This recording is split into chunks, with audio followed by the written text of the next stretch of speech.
Hey, hello, namaste to all of you. Welcome to my channel. This week's poses will be 3 poses. I will be posting in Hatha Yoga series. I am back to the Hatha Yoga standing series. Last week I had posted 5 to 6 videos regarding the Pranayama series. Okay, so this week I am back to the Hatha Yoga standing series, and today's pose will be Parshvottanasana, intense side stretch. Okay, let's go into the pose, into the technical details, and then I'll explain you the benefits and the contraindications. Okay, so let's come into standing position from here. Come into the Tadasana. Keep the legs 3.5 feet to 4 feet distance wider, foot parallel to each other. Keep using the hands into the hip joints. Let's turn the left leg heel out to 45 to 60 degree and right leg foot out to 90 degree. Okay, and slowly square as much as possible the pelvis into the right leg which is into 90 degree. Okay, from here as you root into the back leg, slowly start bending forward, hinging from the joints towards the right leg. Make sure that your knee is pointing over the heel and you have rotated from the thigh. Okay, so slowly, as we have seen in my previous video about Trikonasana. Okay, so slowly bend forward from there and try to reach the spine parallel to the ground by reaching the right hip backwards and the left hip forwards. From there, slowly, if you still feel comfortable, drop your hands into cup shape. Try still to push from the hip, and still if you feel comfortable, when you find your torso is landing onto your thigh, you gradually drop the forehead down. Take a couple of breaths. Now inhale slowly, pause here for a few seconds, and then gradually use your hands into the hip joints. Inhale to come back. Turn the foot parallel to each other and bring the legs closer to Tadasana. So this was on the right side. Now few things what happens and what you need to really take care of, I will be showing on the left side. So again we will repeat this on the left side. Take the legs 3.5 feet to 4 feet distance wider. For a beginner, you can also keep the distance a little lesser because their hamstrings would be tight and the sense of balance would be a little lesser. Also the strength in the foot will not be as much as a practitioner. So you can always take a little lesser distance, and then as you start cultivating the practice, you can move a little more wider. Okay, so let's move the right leg now 45 degree to 60 degree using the hands into the hip joints. The left leg, making sure still the heels are in line, and the left leg which is turning into 90 degree, you dial it from the thigh out, the knee is over the heel, you press into the back leg and as much as possible try to keep the pelvis towards the left and slowly start bending. Now for some of the people or some of the students, some of the practitioners, they tend to lift the right heel and slowly start bending forward. That's completely fine. In such cases, what you can do is take the support of the block so that you are able to sense something you are pushing through the heel, the grounding is there. Okay, place the heel on the block into the same angle and gradually press the heel into the block, square your pelvis, try to keep the hip squared and hinge forward from the hip, sharing equal weight onto the foot until your spine comes parallel to the ground. Keep breathing in and out. As you start exhaling still further, drop your hands into the cup shape.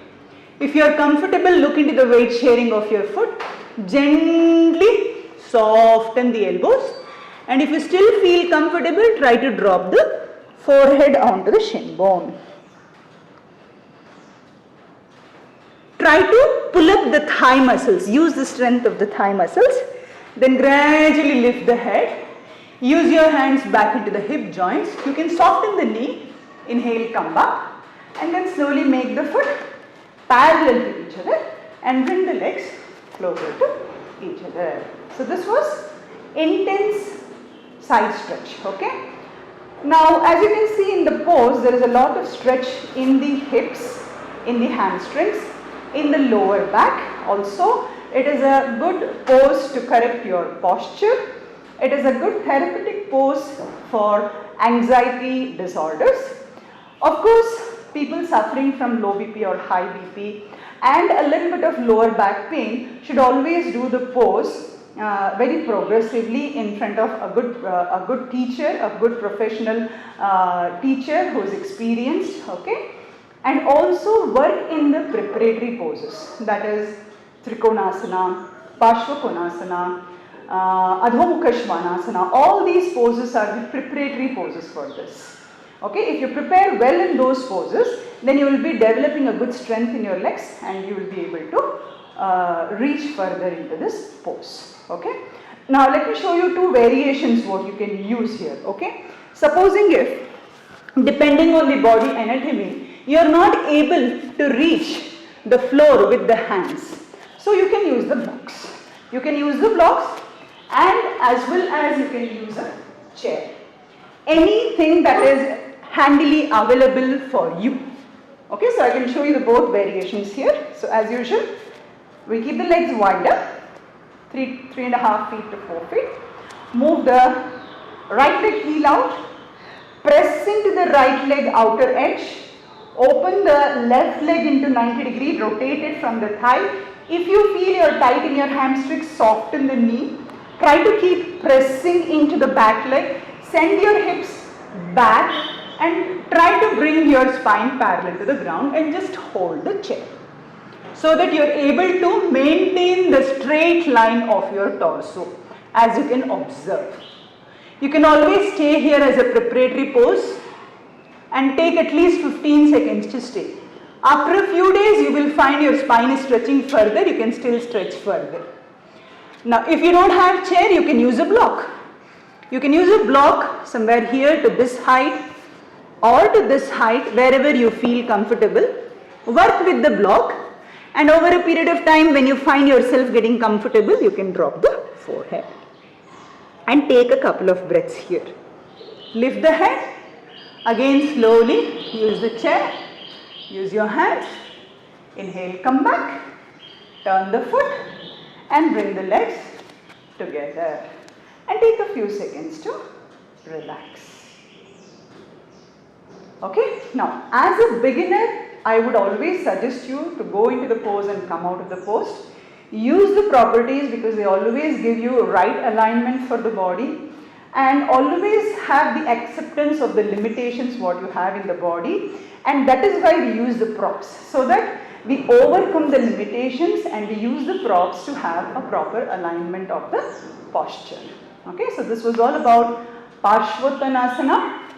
Intense stretch. This is also called as pyramid pose, okay, in the Hatha Yoga series.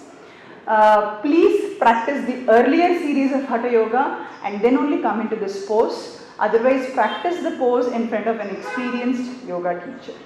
Okay. So I hope I was able to take you to the whole pose here, and a few benefits I have already explained. As such, there is no limitations, but yes, people suffering from lower back pain or with a little bit of high BP should avoid the pose or take it very gradually. Okay, so keep watching my channel, and if you like the content of my channel, please subscribe to the channel, like it, give it a thumbs up, and please share it with your friends and relatives on your social media.